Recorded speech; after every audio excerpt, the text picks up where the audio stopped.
جو شخص یہ چاہتا ہے کہ اسے اللہ رب العزت کی بارگاہ میں بلند مرتبہ اور اللہ کا قرب حاصل ہو جائے تو اسے چاہیے کہ وہ اللہ والوں کی صحبت اختیار کرے، اللہ والوں کی بارگاہ میں جا کر کے بیٹھا کرے، اللہ والوں کی صحبت اختیار کرے، اللہ والوں سے محبت کرے، کیونکہ میرے عزیزو جو اللہ والوں سے محبت کرتا اسے بہت ہی فائدہ حاصل ہوتا ہے۔ اس لیے تو فرمایا جاتا ہے کہ یک زمانہ صحبت با اولیاء، یک زمانہ صحبت با اولیاء بہتر از 100 سالہ طاعت بے ریا، کہ ایک لمحہ اللہ والوں کی صحبت میں بیٹھنا 100 سالہ عبادت بے ریا سے بہتر ہے۔ تو دیکھیے معلوم ہوا کہ 100 سالہ نفلی عبادت سے بھی بہتر ہے اللہ والوں کی صحبت میں بیٹھنا۔ تو اللہ والوں سے پیار و محبت کرنا چاہیے، کیونکہ میرے عزیزو حدیث شریف کے اندر آتا ہے کہ بروز محشر ہوگا، نفسی نفسی کا عالم ہوگا، کوئی کسی کا پرسان حال نہیں ہوگا، وہاں ہر کسی کو اپنی اپنی پڑی ہوگی۔ آج تو دنیا کا معاملہ الگ ہے، سب لوگ ایک ساتھ رہتے ہیں، اور چور بھی ہے تو وہ بھی ایک ساتھ، زانی بھی ہے تو وہ بھی ایک ساتھ، شرابی ہے تو وہ بھی ایک ساتھ، دنیا کے اندر سب ایک ساتھ رہتے ہیں۔ یہ اللہ رب العزت کا فضل ہے، یہ اللہ رب العزت کا احسان ہے کہ اللہ اپنے بندوں کے عیبوں کو چھپاتا ہے، اللہ اپنے بندوں کے عیبوں پر پردہ ڈالتا ہے، اللہ اپنے بندوں کے عیبوں کو کھولتا نہیں ہے۔ یہ اللہ رب العزت کا احسان ہے، یہ اللہ رب العزت کا احسان ہے کہ اللہ اپنے بندوں کے عیبوں کو چھپاتا ہے۔ نہیں تو میرے عزیزو مسجد کے اندر کچھ لوگ نماز پڑھنے کے لیے آتے ہیں، کچھ لوگ چپل چورانے کے لیے آتے ہیں، کچھ لوگ پیسہ چورانے کے لیے آتے ہیں، لیکن سب کو نمازی کہا جاتا ہے۔ جو چور ہے اسے بھی نمازی، وہ جو حقیقی طور پر نماز پڑھنے آتا ہے اسے بھی نمازی کہا جاتا ہے۔ تو دیکھیے یہ اللہ رب العزت اپنے بندوں کے عیب کو ظاہر نہیں کرتا، بلکہ اللہ اپنے بندوں کے عیبوں کو چھپاتا ہے۔ یہ دنیا کا معاملہ ہے کہ یہاں اللہ اپنے بندوں کے عیب کو چھپاتا ہے، اور حدیث شریف کے اندر آتا ہے کہ اللہ اپنے بندوں کے عیب کو چھپاتا ہے، تو بندے کو بھی چاہیے کہ وہ اپنے بھائی کے عیب کو چھپائے، دوسرے کو بھی چاہیے کہ وہ اپنے بھائی کے عیب کو چھپائے۔ کسی کے عیب کو ظاہر کرنا یہ بہت بڑا گناہ ہے۔ جب اللہ اس کے عیبوں کو ظاہر نہیں کر رہا ہے تو ہمیں بھی یہ چاہیے کہ ہم بھی کسی کے عیب کو ظاہر نہ کریں، بلکہ عیب کو چھپانا چاہیے، اس سے اللہ بہت خوش ہوتا ہے۔ تو یہ دنیا کا معاملہ ہے کہ اللہ اپنے بندوں کے عیبوں کو چھپاتا ہے، لیکن حشر کا میدان ہوگا، نفسی نفسی کا عالم ہوگا، کوئی کسی کا پرسان حال نہیں ہوگا۔ تو میرے عزیزو وہاں عیب چھپنے کی بات نہیں، بلکہ وہاں تو اعلان ہو جائے گا وَامْتَازُوا الْيَوْمَ أَيُّهَا الْمُجْرِمُونَ، کہ مجرم لوگ آج جدا ہو جائیں، جو نیک ہیں وہ الگ ہو جائیں اور جو مجرم ہیں وہ الگ ہو جائیں۔ دیکھیے اللہ رب العزت خود قرآن میں ارشاد فرما رہا ہے وَامْتَازُوا الْيَوْمَ أَيُّهَا الْمُجْرِمُونَ، کہ مجرم لوگ الگ ہو جائیں، نیک لوگ الگ ہو جائیں۔ حشر کا میدان ہوگا، وہاں ایک ساتھ معاملہ نہیں ہوگا، وہاں ہر کسی کو الگ الگ کیا جائے گا میرے عزیزو، وہاں ہر کسی کو الگ الگ کیا جائے گا۔ پھر اللہ قرآن میں بھی ارشاد فرما رہا ہے الف لام میم احسب الناس ان یترکوا ان یقولوا آمنا وهم لا یفتنون، لوگ کس سوچ میں اپنی زندگی گزار رہے ہیں؟ کیا وہ اتنا کہنے پر چھوڑ دیا جائے گا انہیں کہ وہ کہیں گے قالوا آمنا، کہیں گے ہم ایمان لائے؟ اتنا کہنے پر چھوڑا نہیں جائے گا۔ وَهُمْ لَا يُفْتَنُونَ، کیا انہیں آزمایا نہیں جائے گا بلکہ انہیں آزمایا جائے گا۔ تو دیکھیے قرآن سے ہمیں معلوم ہوتا ہے کہ اللہ خود قرآن میں فرما رہا ہے کہ اتنا کہنے پر نہیں چھوڑا جائے گا کہ ہم ایمان لے کر کے آئے ہیں، بلکہ آزمایا جائے گا۔ ایمان لانے کے بعد دنیا میں کیسے کام کیے، ایمان لانے کے بعد اپنی زندگی کیسے گزاری، ایمان لانے کے بعد دنیا میں کیسے رہ کر کے زندگی گزاری، ہر چیز کا حساب دینا ہے۔ وَامْتَازُوا الْيَوْمَ أَيُّهَا الْمُجْرِمُونَ، آج کے دن مجرم لوگ الگ ہو جائیں۔ تو دیکھیے وہاں ہر کسی کو الگ کر دیا جائے گا میرے عزیزو، جنتی لوگ جنت میں جائیں گے، دوزخی لوگ دوزخ میں جائیں گے۔ اب دیکھیے جو اللہ والوں سے محبت کرنے والے ہوں گے، جو اللہ والوں سے پیار کرنے والے ہوں گے، اگر کسی نے اللہ والے کو ایک مرتبہ پانی پلایا ہوگا تو وہ بھی اس کا بدلہ چاہے گا، اگر کسی نے اللہ والے کو وضو کے لیے پانی دیا ہوگا تو وہ بھی اس کا بدلہ چاہے گا۔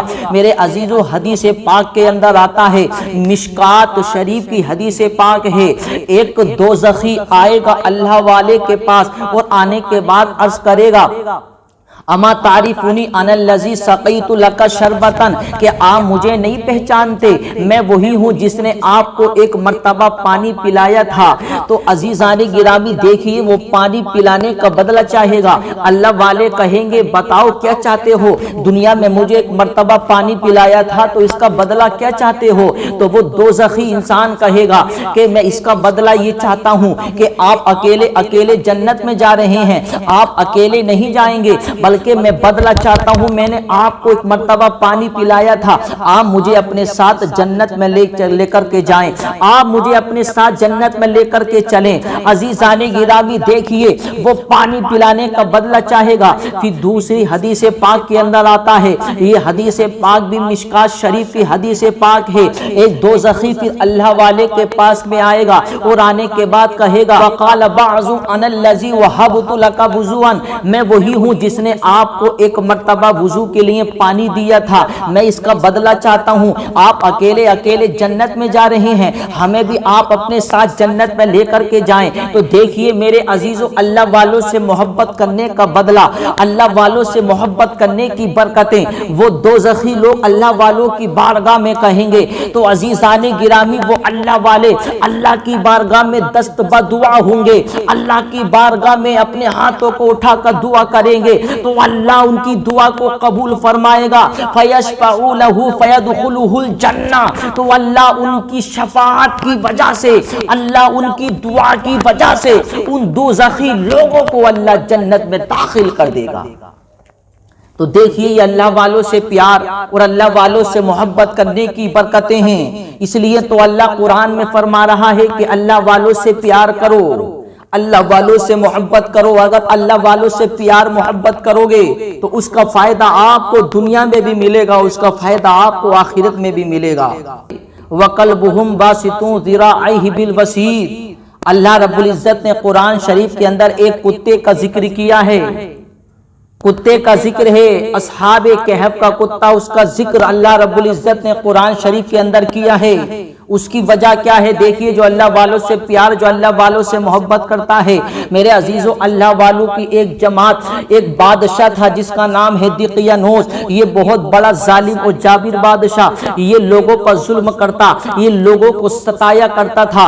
اسی بادشاہ کی بستی میں کچھ اللہ والے بھی رہتے تھے، ان اللہ والوں کو بھی وہ پریشان کرتا تھا، انہیں اچھی طریقے سے عبادت نہیں کرنے دیتا تھا، انہیں پریشان کرتا، ان کے اوپر ظلم کرتا۔ اللہ والوں نے یہ فیصلہ کیا، یار ہم ایک کام کرتے ہیں، ہم اس کا شہر چھوڑ جاتے ہیں، ہمیں اچھی طریقے سے عبادت کرنی نہیں ملتی، ہم اچھی طریقے سے اپنے رب کی عبادت نہیں کر پاتے ہیں، یہ ہمارے اوپر ظلم و زیادتی کرتا ہے، چلو ایک کام کرتے ہیں، اس کا شہر چھوڑ کر یہاں سے چلنے لگتے ہیں۔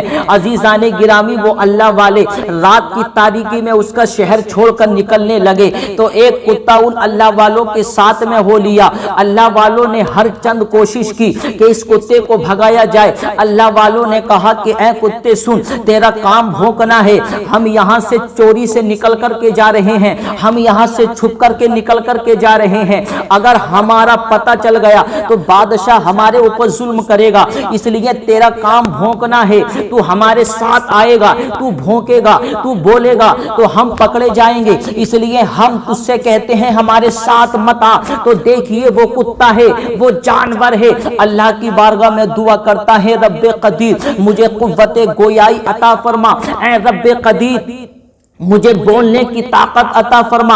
اللہ رب العزت نے اس کتے کو بولنے کی طاقت عطا فرمائی، تو اللہ رب العزت نے جیسے ہی اسے بولنے کی طاقت عطا فرمائی تو وہ کتا اپنی زبان حال سے کہتا ہے، اے اللہ والو مجھے اپنے سے دور مت کرو، ارے میں وہ کتا نہیں ہوں جو اللہ والوں پہ بھونکتا ہوں، ارے میں تو وہ کتا ہوں جو اللہ والوں سے پیار کرتا ہوں، جو اللہ والوں سے محبت کرتا ہوں، جو اللہ والوں سے پیار کرنے والا ہوں۔ ہوں، میں بھونکنے والا نہیں ہوں۔ دیکھیے جانور ہے کتا، اس سے سبق لینا چاہیے۔ جو لوگ آج اللہ والوں کی شان میں گستاخیاں کرتے ہیں، جو لوگ اللہ والوں کو برا بھلا کہتے ہیں، اس جانور سے سبق لینا چاہیے، اس جانور سے کچھ حاصل کرنا چاہیے۔ یہ کتا جانور ہو کر کہہ رہا ہے میں وہ کتا نہیں ہوں جو اللہ والوں پر بھونکتا ہوں، بلکہ میں تو اللہ والوں سے پیار کرتا ہوں۔ جیسے ہی اس نے اتنا کہا تو اللہ کو اس کی ادا اتنی پسند آئی، اللہ کو اس کتے کی ادا اتنی پسند آئی،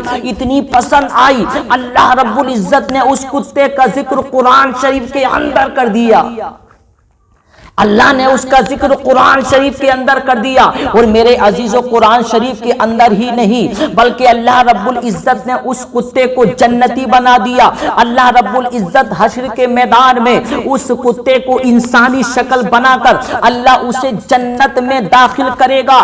تو دیکھیے کتا ہو کر اللہ والوں سے پیار کرے تو اللہ اس کتے کا ذکر قرآن میں کر رہا ہے اور اللہ نے اس کتے کو جنتی بنا دیا۔ تو پھر جو انسان سچے دل سے اللہ والوں سے پیار کرے، اللہ والوں سے محبت کرے تو اللہ اسے جنت کا حقدار کیوں نہیں بنائے گا؟